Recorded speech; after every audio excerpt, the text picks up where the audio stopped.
É nosso convidado nesta manhã informativa o José Pereira, presidente da Associação Nacional de Treinadores de Futebol. Está em direto da cidade do Porto, dos estúdios da Sport TV. Muito bom dia, José. Bom dia, como está? Tudo bem, obrigada pela sua presença e por falarmos aqui um bocadinho sobre a atualidade do desporto nacional, no caso concreto também sobre o momento que vão atravessando os treinadores em Portugal. Já retomo a conversa consigo, para já vamos espreitar novamente os jornais desta terça-feira, começando com o desafio, com esse jornal O Jogo, com essas declarações, dizia eu, de Jorge Nuno Pinto da Costa. Aqui não há simulações ou empréstimos fictícios. Pinto da Costa garante que no Futebol Clube do Porto os contratos são todos claríssimos. Disse também, a propósito da Liga Portugal, Luís Duque, brincadeira só por brincadeira se pode admitir. Ainda sobre a violência, autoridades fecham os olhos ao que foi denunciado nos e-mails, e sobre a cláusula de Tomás Esteves passou de 10 para 40 milhões de euros, garantia deixada pelo presidente do Futebol Clube do Porto. No Record, Bruno Lage, que não muda em perspectiva o próximo desafio do Benfica no campeonato. O treinador prepara o 11 próximo do que empatou com o Tondela, técnico com plena confiança nos jogadores. Também as últimas dessa Assembleia Geral Extraordinária da Liga Portugal. Assunto que está também em destaque na bola, mas o principal foco na capa vai para as declarações de Luís Filipe Vieira, que reagiu ao ataque ao autocarro do Benfica, apelidando de nojento e maquiavélico. O líder das Águias pede para que se descubram os autores do apedrejamento ao autocarro do Benfica, isto na passada quinta-feira. José Pereira, cumprida essa 25ª jornada do campeonato e já temos mesmo aí a próxima ronda. Os nossos treinadores têm estado ao nível das exigências pedidas pelo momento que atravessamos? Tem, aliás, não era fácil para ver. Não havia experiência relativamente a esta situação, uma paragem tão grande. E, portanto, os treinadores tiveram que se adaptar juntamente com os jogadores e restante estrutura, no sentido de debelar as dificuldades que se lhe depararam. Sabemos que o futebol, independentemente das equipas estarem ou não preparadas, ou bem preparadas, como é normal em Portugal, há efetivamente um vetor importante que é a permanência dos adeptos nos jogos. Por muito que se queira branquear esta situação, compreendemos naturalmente as dificuldades também que existem relativamente e por via da pandemia, mas notamos que efetivamente há uma diferença entre o campo, os estádios com os espectadores e os estádios completamente sem ninguém. E, portanto, nós tivemos uma jornada, vamos ver na sequência dessa jornada e mais uma ou duas para verificar, aferir de facto o que é que os jogadores são capazes de produzir em termos de jogo, para aquilatarmos de facto aquilo que se passou até ao momento.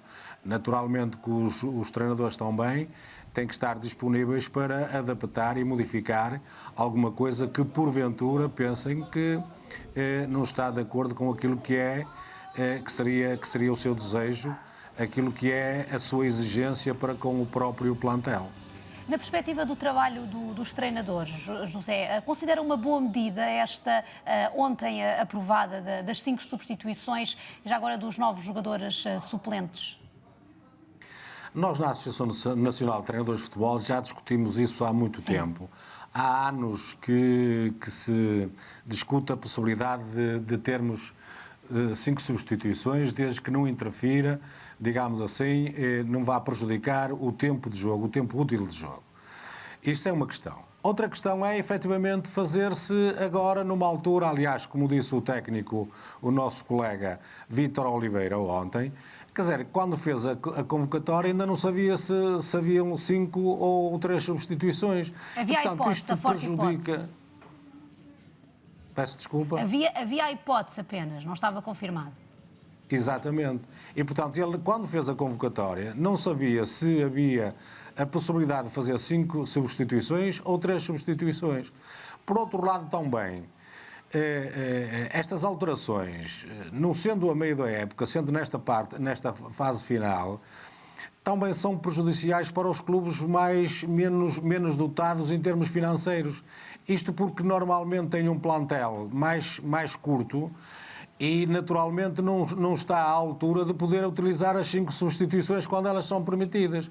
Portanto, nós começámos o campeonato com umas regras e agora alteramos as regras numa altura decisiva do próprio campeonato. E, portanto, se porventura os clubes mais apetrechados podem eventualmente ser favorecidos, os clubes mais modestos que não se apetrecharam dentro deste princípio sentir-se-ão prejudicados porque não têm um plantel à altura de poder preencher inclusive o banco e depois utilizar as 5 substituições, como acontecerá com os clubes mais bem recheados em termos de plantel. Nestas condições excepcionais em que estão a trabalhar os treinadores em Portugal e não só, o que é que mais o preocupa na execução diária, efetivamente, do trabalho dos técnicos? Eu acho que esta distância que quer se queira, quer não, os técnicos os treinadores têm dos seus jogadores, sim, do staff, das equipas, como disse inicialmente, da falta do público, é desolador para quem trabalha diariamente e está habituado a um ambiente completamente diferente. Em termos técnicos, naturalmente, que os nossos treinadores estão preparadíssimos para colmatar as dificuldades deste isolamento.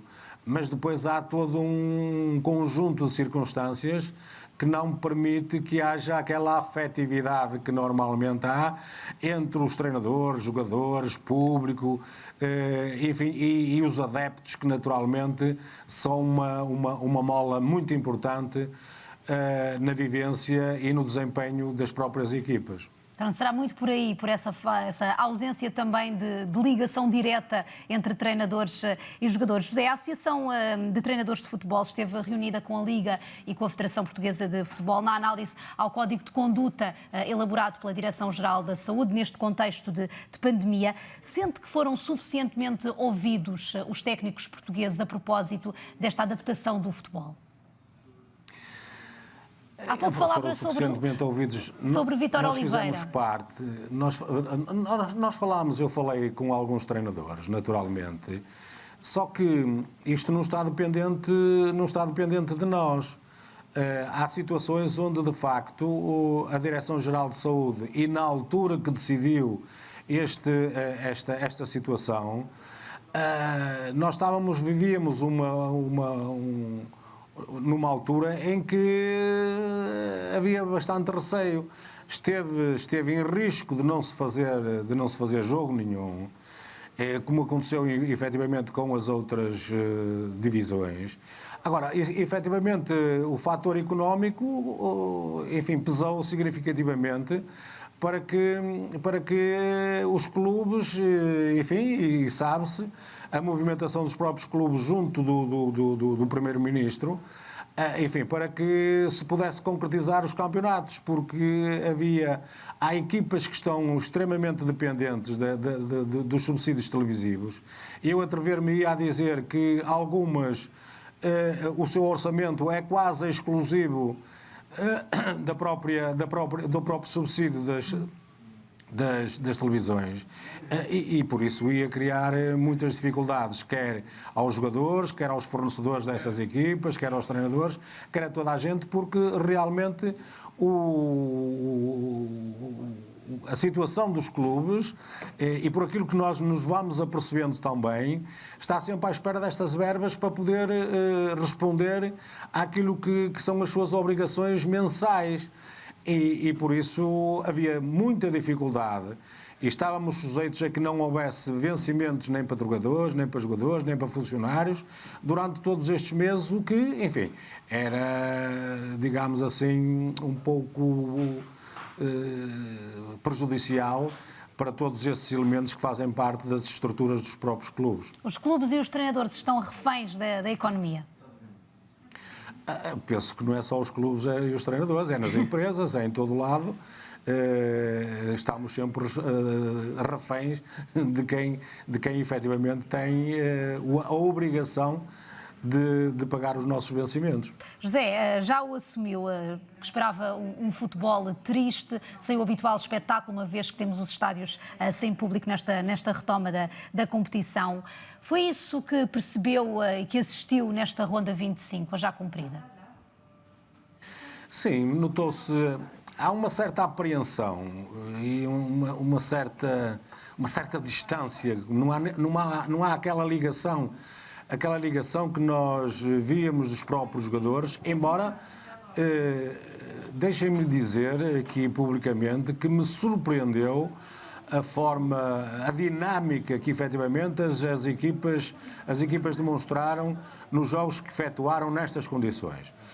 Aqui, mais uma vez, eu queria salientar, porque tem que ser, efetivamente, um trabalho muito aperfeiçoado de quem dirige estas equipas para proporcionar que, efetivamente, os jogadores tivessem esta disponibilidade, esta alegria, entre aspas, naturalmente que se notou, pelo menos, enfim, de quererem, de lutarem efetivamente pelos seus objetivos e, portanto, numa situação destas, eu acho que não foi tão mal como eu poderia eventualmente prever. Acho que os jogos se disputaram com algum nível. Em termos técnicos e táticos, me pareceu que as coisas estiveram de acordo com aquilo que era expectável. Embora, naturalmente, esta alegria, esta participação proporciona uma ênfase muito maior quando está próxima dos jogadores. O José escolheu falar-nos hoje sobre a formação dos treinadores, que é um tema particularmente importante neste contexto de pandemia e de dificuldades generalizadas nos vários setores da sociedade. Nós temos tido alguma dificuldade. Fundamos a União dos Treinadores de Futebol dos Países Lusófonos. Temos discutido isso com os nossos parceiros no sentido de nos aproximarmos no que concerne à formação dos treinadores. Esta é uma associação intercontinental que nós procuramos naturalmente implementar com os nossos países de língua portuguesa. E efetivamente, também um dos assuntos que nos preocupa é, de facto, a formação por estes países, nomeadamente os africanos e até inclusive o brasileiro, que sendo o país do futebol, não é? Enfim, não tem de facto grandes referenciais no que concerne à formação. E, portanto, dos nossos objetivos também na criação desta União de Treinadores é, efetivamente, estipularmos referenciais na formação dos treinadores, onde todos os países que fazem parte dessa União se guiem, efetivamente, pelo mesmo documento e, portanto, tenhamos a capacidade de fazer a formação em todos os países de uma forma igual, de modo a que possa haver uma correspondência nas respectivas confederações. Nós temos esta associação, é uma associação intercontinental, é a primeira no mundo desse género e, portanto, nós queremos dos nossos objetivos fundamentais, para além da reorganização, da organização das próprias associações de treinadores, é realmente providenciarmos no sentido de haver uma formação, de modificar, aperfeiçoar, dando um impacto importantíssimo na vida dos treinadores, à própria formação, de modo a que estejamos todos nestes continentes a ter uma formação adequada no sentido do desenvolvimento do próprio futebol nos respectivos países. E neste contexto, e para além da formação, o exemplo da retoma do futebol português pode servir aqui de catalisador para outras realidades noutros países lusófonos? Pode. Nós